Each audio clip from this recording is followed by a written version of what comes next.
उसका गर्म बदन अचानक से ठंडा पड़ गया था। विराट कांपते हुए कहता है, कौन हो तुम? वो लड़की धीरे से कहती है, मैं यक्षिणी, तेरी मौत।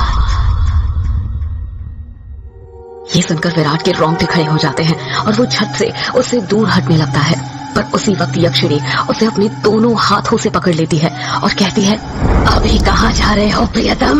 मेरी प्यास अभी बुझी नहीं है। तुम तो मुझे कल, परसों, नरसों हमेशा तक जगाना चाहते थे ना। क्या हुआ? थक गए या डर गए मेरा असली रूप देखकर? विराट उसका खौफनाक चेहरा देखकर इतना डर गया था कि कुछ भी नहीं बोल पा रहा था। उसको यक्षिणी की आंखों में खुद की मौत नजर आ रही थी। यक्षिणी गुस्से में कहती है, वासना की प्यास में तू ये भूल गया कमीने कि तेरी पत्नी वंदना तेरा घर पर इंतजार कर रही है और तू यहाँ पर मेरे साथ। तुम मर्द कभी एक स्त्री से प्यार नहीं कर सकते। तुम्हारी हवस कभी खत्म नहीं होने वाली। इतना कहकर यक्षिणी अपना हाथ विराट के सीने पर रख देती है। यक्षिणी के लंबे लंबे काले नाखून थे जो चाकू की तरह पैने थे। विराट डरते हुए कहता है, नहीं नहीं, ऐसा मत करो, जाने दो मुझे। जाने ही तो दे रही हूँ। पहले बटोला, पहले बटोला, पहले बटोला।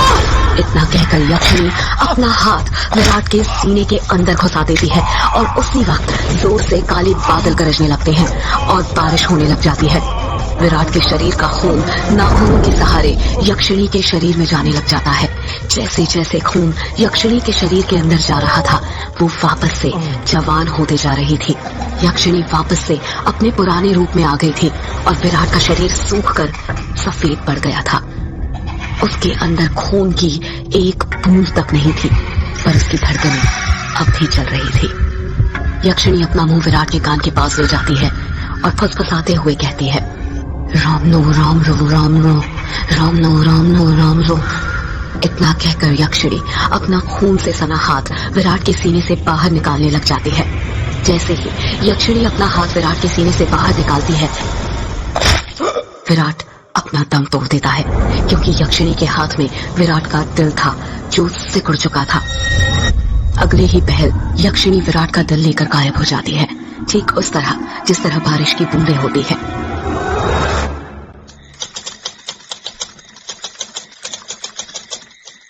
टाइपराइटर की बटन दबने की आवाज सुनाई दे रही थी। एक आदमी जो कि कोट पैंट पहना हुआ था, एक बंद कमरे में सफेद टाइपराइटर के ऊपर कहानी टाइप कर रहा था। उस आदमी ने बड़ा सा गोल चश्मा पहना हुआ था। कमरे के अंदर चारों तरफ बुक शेल्फ रखी हुई थी, जिनमें करीब 1000 से भी ज्यादा किताबें जमी हुई थी।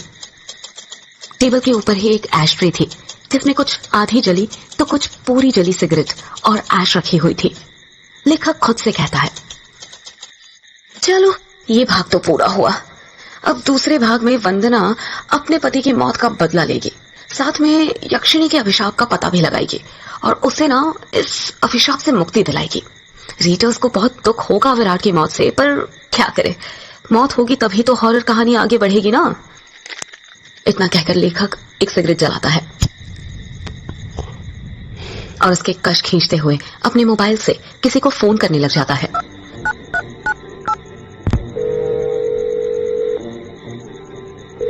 फोन के अंदर से उबासी लेते हुए आवाज सुनाई देती है, हेलो, कौन?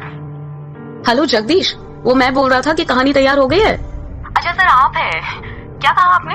कहानी तैयार हो गई? ये तो बहुत अच्छी बात है सर, पर बुरा मत मानिएगा सर, ये बात आप मुझे सुबह भी तो बता सकते थे। इतनी रात में कॉल करने की क्या जरूरत थी? लेखक सिगरेट का कश खींचते हुए कहता है, क्या कहा? इतनी रात में? आखिर अभी वक्त ही क्या हुआ है? बस। लेखक ने इतना कहा ही था, तभी उसकी नजर उसके हाथ की पुरानी सी वॉच पर पड़ती है और वो देखता है कि रात के 3:05 हो रहे थे। लेखक अपनी गलती महसूस करते हुए कहता है, अरे 3 बज गए, इतनी रात हो गई, मुझे तो पता भी नहीं चला, मुझे तो लगा अभी 9-10 ही बज रहे होंगे। कोई बात नहीं सर, मैं समझ सकता हूँ, आप इतनी लगन के साथ इतनी कहानी लिखते हैं कि आपको वक्त का एहसास ही नहीं होता। हाँ ये तो है, देखना जब ये किताब आएगी ना तो लोगों के रोंगटे खड़े हो जाएंगे।